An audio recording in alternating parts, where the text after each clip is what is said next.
the news on Zodiak with me, Twesa Ngosi. The headlines. Parliamentary Committee recommends allocation of additional 95 billion to ADMAC for maize purchase. Police crackdown on Kabaza motorcycle operators turn ugly as communities join protests against law enforcers. Some Malawians that returned from South Africa accuse International Organization for Migration of neglecting them. And elsewhere, Kenya President offers job to illegal gun makers. Now the news in detail. Agriculture and Natural Resource Committee of Parliament has recommended that government should allocate additional 95 billion kwacha to ADMAC for maize purchase in the 2021-2022 national budget. The recommendation has been made when ADMAC officials appeared before the committee at Parliament. ADMAC board chairperson Alexander Kusambazonzi said the organization is selling in financial difficulties which could foil expectations of farmers to sell their produce to grain marketer. Ministry of Energy says lack of funding could affect implementation of projects aimed at increasing the country's electricity power grid. Principal Secretary in the Ministry, Patrick Matanda, laments that counterpart funding used in various projects under the ministry has not been included in the 2021-2022 national budget.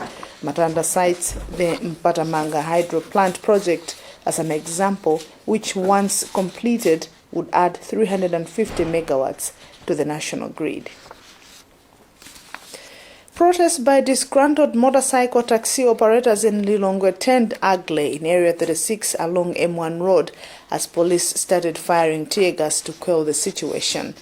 Communities around the area joined the protest by pelting stones at the police who were firing tear gas to disperse the angry crowd. The Kabaza operators are against the decision by the city council to ban them from operating on the main roads of the city. Area 36, where motorcycle taxi operators were involved in running battles with police. But calm has now returned as we speak. But what prompted the running battles was an exercise by police to remove all unroadworthy motorcycles from operating their businesses from the city's roads. And motorcycle taxi operators are protesting this decision to stop them from using unregistered motorcycles and operating their businesses without licenses. And some taxi operators who we talked to are complaining of exorbitant fees for registration and processing of these licenses. And what I can say now is that camp returned in Area 36 precisely along the M1 road where the running battles were taking place. Muzuzu City Council says it will introduce a night market to give vendors that are operating from illegal places a chance to sell their merchandise in proper designated places without breaking the law. Speaking during an interface meeting with various stakeholders as well as vendors on illegal vending, the Council's Chief Executive Officer, Gomezian Nyasulu, says this is one of the initiatives the Council is taking to combat illegal vending in the city. Currently, as per city's bylaws, the markets close at 6 o'clock in the evening, with some traders making own extensions by selling in undesignated sites. Commentators have questioned the practicality and relevance of a suggestion by President Lazarus Chakwera to turn Public Affairs Committee PAC into a constitutional body. Governance commentator Sherif Kaisi and law expert Dr. Bernadette Malunga says doing this could water down relevance of the institution. President Lazarus Chakwera suggested this Wednesday when he met the leadership of the quasi-religious body. Alex Banda reports. I don't understand why the president made that suggestion. Are there any good reasons why PAC should be part of a constitutional body? Because we already have constitutional bodies here in Malawi. The voice of a legal expert, Dr. Bernadette Malunga. She is reacting to a suggestion by President Lazarus Chakwera to turn the quasi-religious grouping PAC into a constitutional body. I don't really see the need. If we go that way, there may be several implications. Killing an all-independent body that is providing checks and balances to so many issues in the country. There may also be some financial implications. In agreement is Sharif Kaisi, a Blantyre-based governance expert. Yes, with all due respect to what the president has proposed, but still I go against that. If we look back why PAC was basically formulated, it came at the very crucial time when Malawi had the one-party system of government, and the people thought of having that to look into issues to do with how they can do checks and balance of what the government is doing. PAC chairperson Monsignor Patrick Tawale, after the meeting, told this reporter PAC will have to meet on the suggestion by Chakwera. For Zodiak in Blantyre, this is Alex Banda. Board chair of Uhuru Child Care, an organization that works with such children, Bishop Mpire Kamanga, says most of the children with cerebral palsy have no access to education because of challenges such as poor infrastructure and lack of specialist teachers. Parents of children with cerebral palsy presented a petition at Kamuzu District Council calling for equality. Noah Nkubi reports. Cerebral palsy is a condition caused by brain injury. It affects a person's ability to move, maintain balance and posture. According to Uhuru Child Care Board Chairman Bishop Mpire Kamanga, over 600 children in Kasungu have cerebral palsy. But he says the 137 children which the organization is able to support are facing numerous challenges, including failing to access educational facilities as they need special supporting equipment and special needs teachers. Bishop Kamanga says government should move swiftly to address the challenges, saying already such children and their parents are discriminated in their society. Basically, we want the government to make sure that children with a palsy condition are admitted in schools, and there's a conducive environment for them, and they can be looked after health-wise. And we don't have a lot of therapists that can take care of their special needs. On Tuesday, parents and guardians of children with cerebral palsy marched on the street of Kasungu municipality to raise awareness on the condition. They also presented a petition on challenges they face to Kasungu District Council. Director of Administration for Kasungu District Council, Mr. Thomas Sigwenembe, received a petition on behalf of the District Commissioner. As the District Commissioner's office, we are going to mobilize all the service providers like the social welfare as well as the district's health office to look into it, and then look at which angle each individual or else office or sector can handle, so that these kids are really assisted accordingly. For Zodiac, this is Noah Nkubi, Kasungu. Minister of Gender, Community Development and Social Welfare Patricia Kaliati has warned police officers against perpetrating sexual violence. Speaking at Chancellor College in Zomba during graduation of 60 police officers in forensic investigations related to sexual violence, Kaliati expressed concern that people conversant with the law are in the forefront perpetrating this form of violence. Deputy Inspector General of Police responsible for administration, Merlin Nyolamu, assured the public of total professionalism from Malawi Police Service. Emmanuel Chibwana reports.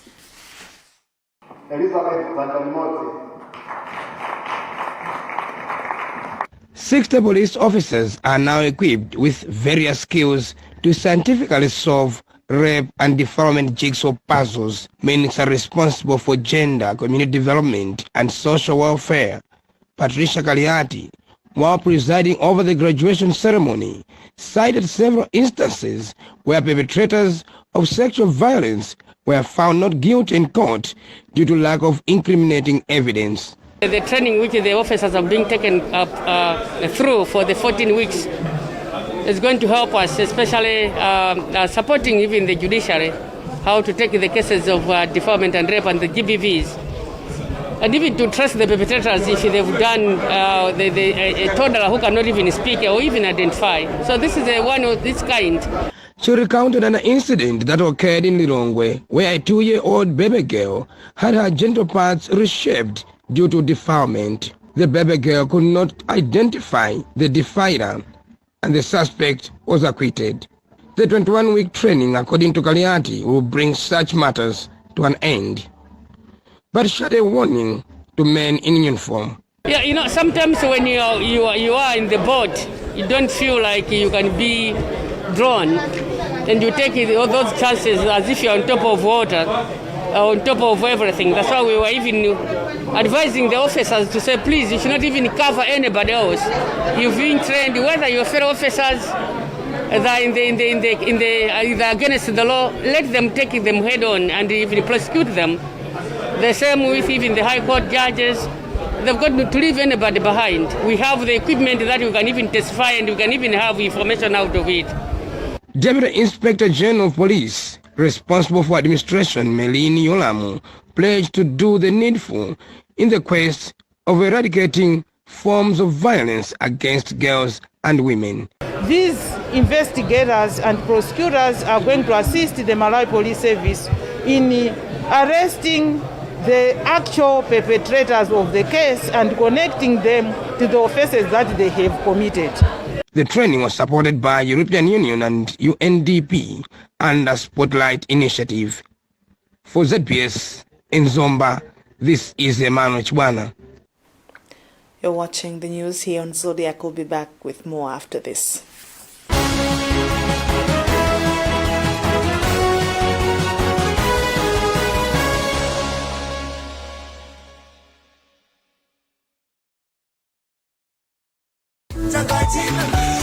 Ikolole kungwenjezera mayunits ATNM kuyambira 200 kwacha kapena kuposera pamenepo mutha kukhala mmodzi mwa mamilioneya mu TNM Tikolole promotion.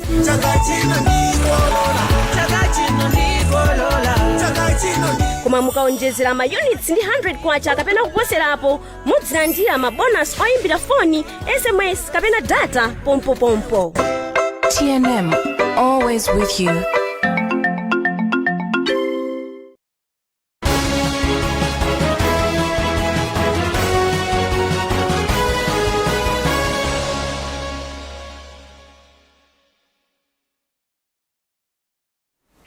Welcome back. Here are the top stories again.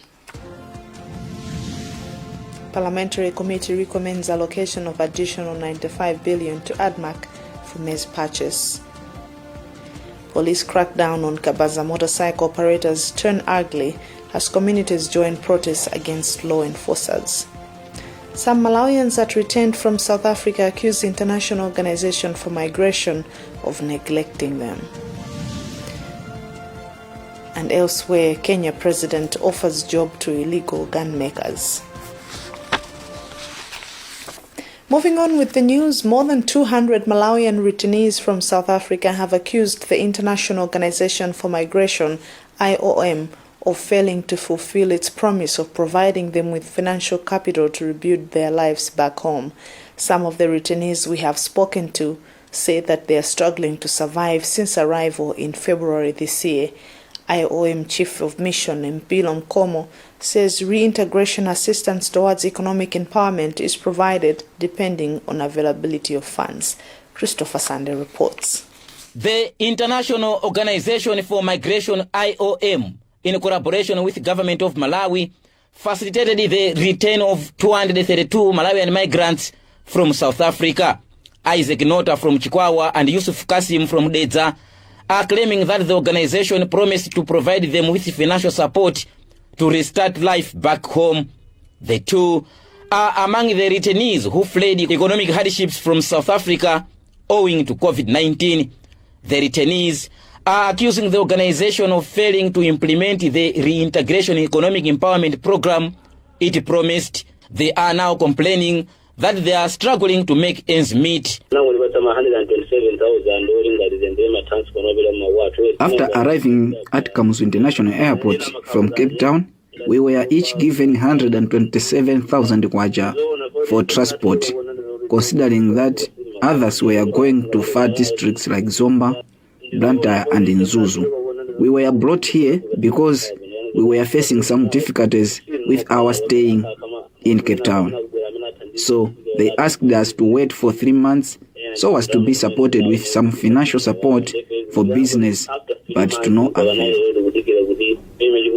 IOM Chief of Mission Mpilo Mkomo says they provide reintegration assistance on economic empowerment depending on availability of funds.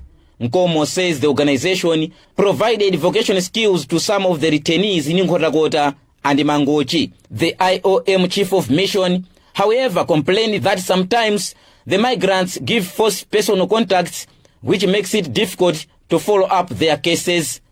Reporting for Zodiak from Blantyre, this is Christopher Sandy.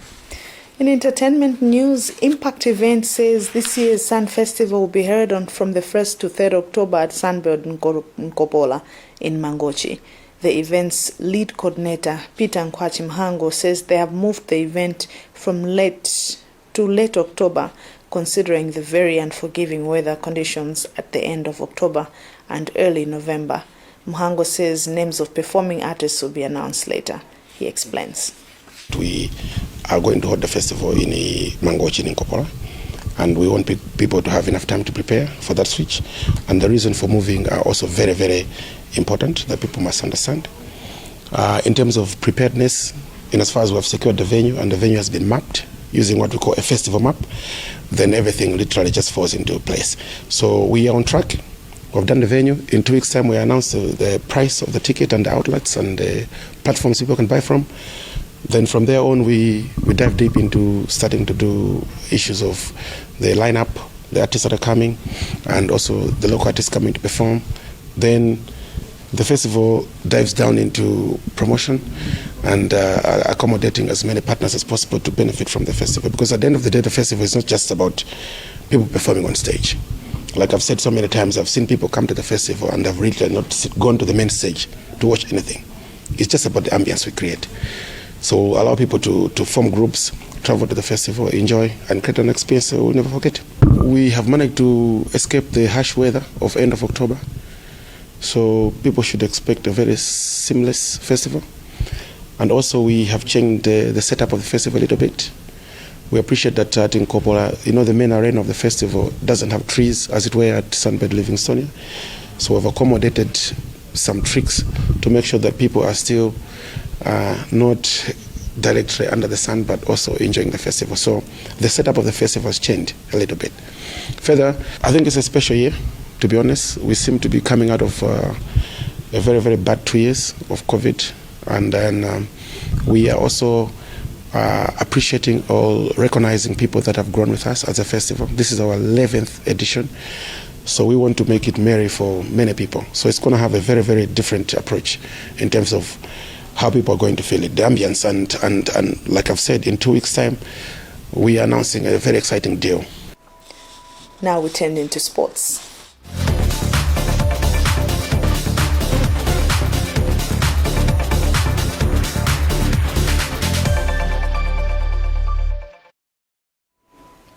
Football Association of Malawi and First Capital Bank, FCB, have unveiled the 2021 First Capital Bank Under-20 National Football League. First Capital Bank Chief Executive Officer says the bank feels proud to be part of the developing local talent and giving them national exposure.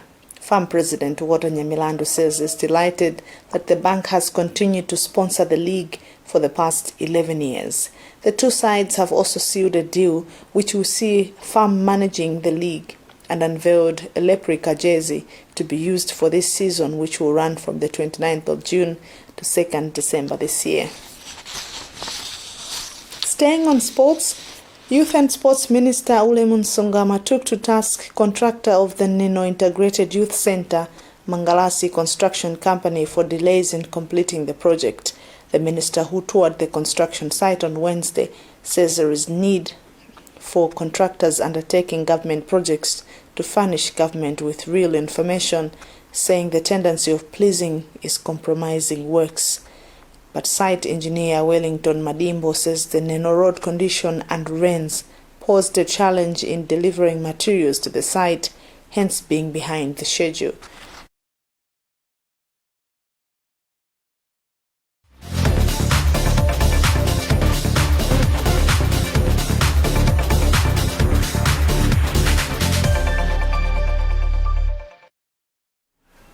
We apologize, we did not have the Neno Sports Report.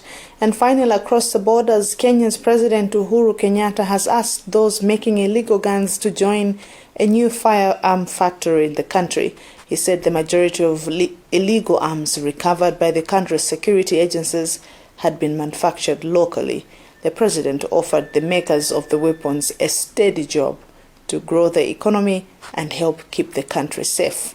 He said interested parties should speak to the security agencies and offer their skills. In April, Kenya launched a firearm factory that had been set up at a cost of 4 billion Kenyan shillings. And that's about what we had time for in this news edition. But before we go, a look at the headlines. Parliamentary Committee recommends allocation of additional 95 billion kwacha to ADMAC for maize purchase. Police crackdown on Gabaza motorcycle operators turns ugly as communities join protests against law enforcers. Some Malawians that returned from South Africa accuse International Organization for Migration of neglecting them. And elsewhere, Kenya president offers job to illegal gun makers. Visit our website, zodiacmalawi.com, for more news. My name is Twesa Ngosi. From the rest of the news crew, it's thanks for watching and bye for now.